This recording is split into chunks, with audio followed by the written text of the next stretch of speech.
Lawmakers are quarantining themselves. The stock market is taking a tumble. The president suspended all travel from Europe to the United States for the next 30 days. Back with their thoughts on how coronavirus could impact politics even further is David Tafuri, a former State Department official and foreign policy contributor at The Hill, and Marshall Kosloff, director of media at the Lincoln Network. Good to see you guys. Good to see you guys. We were talking offline. I think we all figured out the solution. Marshall, we'll just let the free market handle coronavirus, and I think everything will be fine. Clearly. Yeah, personal responsibility, right? That's Marshall? right. If all Pull these yourself up by your infected bootstraps. if all these workers who have long commutes would just take responsibility for their lives and, find a way to have a Zoom call, work at a store clerk job, I think it would be better off. Yeah, absolutely. That's right. That's how we're going to figure it out. Yeah. All right, serve food remotely and deliver those packages by drone. I mean, it's difficult because of the way the speed of events are happening. The United States Capitol is now shut down except to all essential personnel. I mean, the exponential nature of what's happening here is pretty crazy, and it's affecting the presidential campaign now. So we have sound of Bernie Sanders and of Joe Biden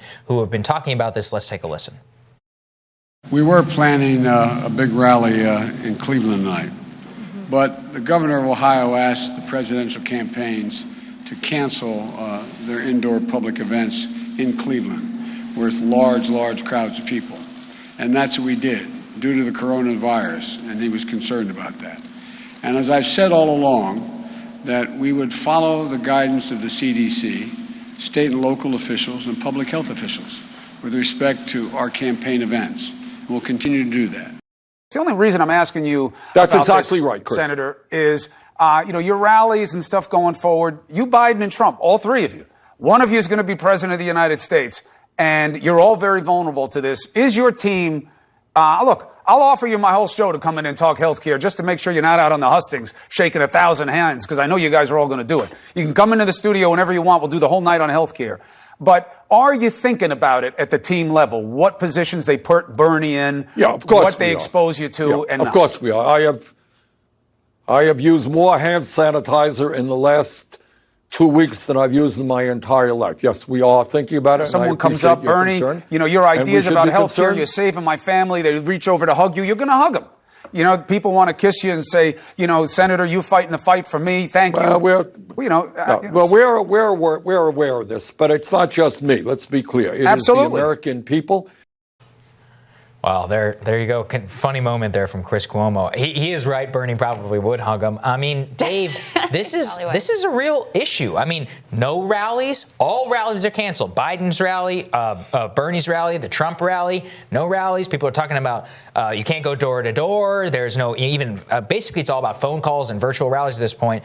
What do you think is going to happen? I mean, I know projecting it out. Look, in an exponential event like this is very difficult. But what do you think so far? Well, yesterday felt like an inflection point. Right? Yeah, people we know are getting it now. Tom Hanks, as you mentioned earlier in the show, an NBA player, NBA games are suspended. So it's gotten exponential. It's going to have an immediate impact on the campaign. There's no more rallies for the immediate future. You heard Biden's canceled his rallies.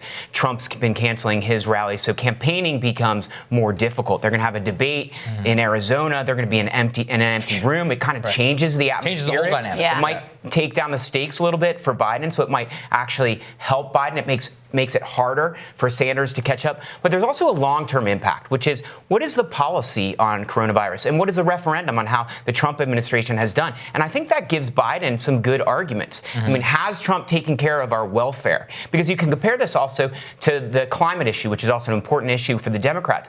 Trump didn't rely enough on science when addressing coronavirus, and he's not relying enough on science when addressing the health concerns caused by climate change. Yeah. And that's a good argument for Biden. Yeah, I mean, it certainly is. Look, the most important risk, obviously, is to lives and livelihoods, and we always want to be clear about that. That is our chief concern on this show, obviously. But we do talk about politics on this show, and so far, voters who are really concerned about coronavirus have favored Joe Biden because they've seen him in the White House, they've seen him in the Situation Room, they can imagine him in that role that has been to his benefit.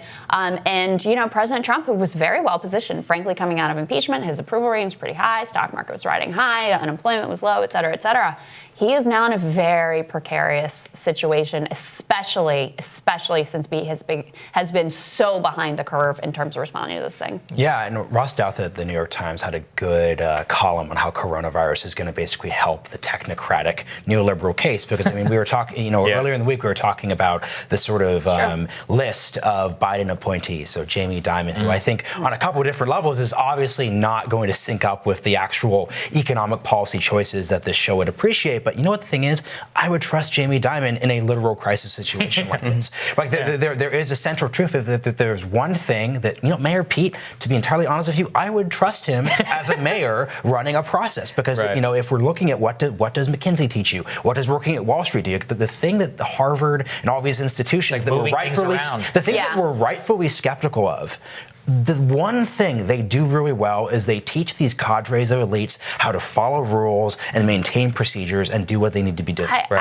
I think you're right in your political analysis. My concern is, look, we saw last time the technocrats were in charge of a financial collapse, and what did? They bailed out Wall Street. They left homeowners to suffer. They disproportionately, listened to the advice of those Wall Street bankers who got us into the problem, and they were the ones that benefited from. Of course, none of them went to prison. Homeowners never recovered. So I think you're right on the political case because people see they just see like, okay, they know how to do this thing, like they're competent, et cetera, et cetera. In terms of the actual reality of the impact, Mayor Pete and a Jamie Dimon running the coronavirus bailout is terrifying. Right. I think you're not talking about bailout. I think he's talking about just like moving test kits from site A to and that's site the thing.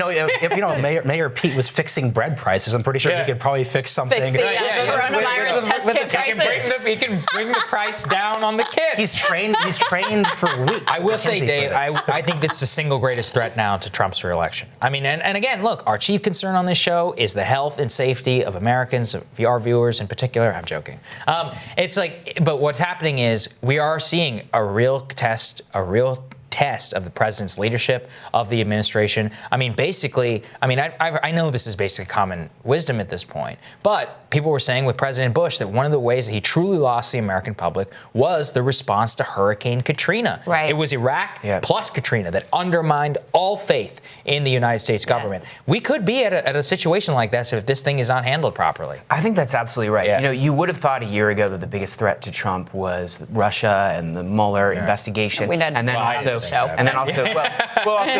impeachment and Ukraine. Yeah. I mean, these were significant threats, but they didn't really resonate with the people. No, Coronavirus and the response to it resonates because it affects everybody. Unlike Russia, unlike Ukraine, they understand it. They understand how it's changing their lives. It doesn't matter who you are, what race, what religion, what socioeconomic status you have. It's going to impact you, and everybody is looking at, is Trump handling this well? And right now, he doesn't get a good score. And you can't right-wing talking point your way out of it. No, really. You can't say, you can't just blame it on immigrants in Europe or whatever. Like, people are looking in their own communities, in their own lives, and trying to figure out what disruptions are going to occur, how they're going to continue to pay the bills, how to keep their family members safe. I mean, this becomes super, super real, super, super fast. In terms of the Democratic primary, we have contests. We have the debate on Sunday that's already, to no audience, which actually I personally think all of them should be to no audience. I think it's better, but that's a debate for another day.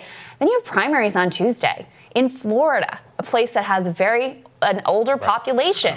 Who staffs these polling places? It's elderly, retired volunteers who staff all the polling places. You're gonna have people congregating in lines. I just wonder if we're not headed towards a rescheduling, a postponing, increasing the ability to vote by mail. Are we gonna see that kind of turmoil even within the Democratic primary coming up in the coming weeks? Yeah, and I think here's what worries me and should worry anyone who's looking at the situation. This isn't just the coronavirus isn't just a test of the Trump administration or the people at the White House or people at the State Department. It's a test of American society as a whole. Yes. I think if we go down the list, basically every single institution, except weird tech people who I somewhat ironically actually I think called this issue pretty well.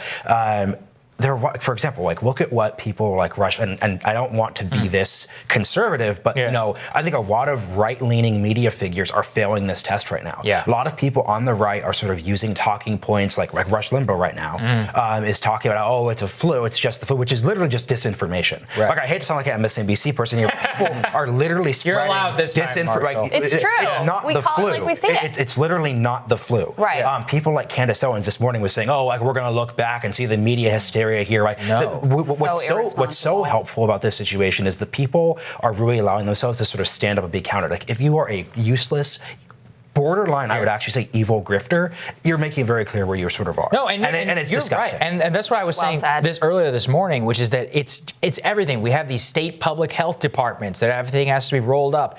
All of this stuff is bogged down. Why does our healthcare system suck so much? It's because of these administration and the costs, and like all this stuff is baked in to these things which are all inefficient, in which people are just stripping money away from normal people who are just trying to get tested. And all of that comes to the test right now. And I think that is where you see, it's not just Trump. Like this, that's one just factor of this. This is the whole system. And people already have no trust in American institutions, David. And I think that is the real scary part. And that's how it can change everything, because politics is downstream from that culture. A cultural realization that, oh my gosh, the entire thing that we've constructed in this country does not work. I think that's absolutely right. And what's one organization you thought you could trust? The CDC, the NIH. You thought we have the best scientists, we have the best universities, we do the best research on this stuff, but we're not there. No. And South Korea has 10,000 tests a day. We have a couple thousand. No, yesterday, I've said this multiple times on the show, but it blows my mind. In the entire country,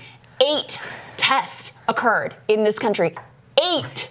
That's where we are. Yeah, and I think it's something that I think is really important to add is that we need to sort of kill the talking point that, authoritarian societies are the only ones who can manage it. South Korea is proving that actually you can be a democracy and you can manage these things. I think the excuse of, China's pulling this off because they have social controls, no, that's an excuse. This is we have a structure and we have a system that's been built up over decades that did not have to turn out this way, and that our votes and the choices we make in our elections should actually make a difference with. So I think we have to really police. I mean this. We have to police the excuses that we give people. Yeah. I think that is very well said. Gentlemen, thank you both very much. Thank you. Tomorrow on Rising, economist Richard Wolff is going to break down the economic impact of coronavirus. And we are going to get a preview of that Ohio primary, assuming it happens, with Democratic Party Chairman David Pepper. As always, please like, share, and subscribe. We appreciate you all so much, and we will see you back here tomorrow. Thanks, guys. And please stay safe at home to all our viewers. Follow CDC guidelines, wash your hands, all of that. Take care of your elderly relatives. We will see you guys tomorrow.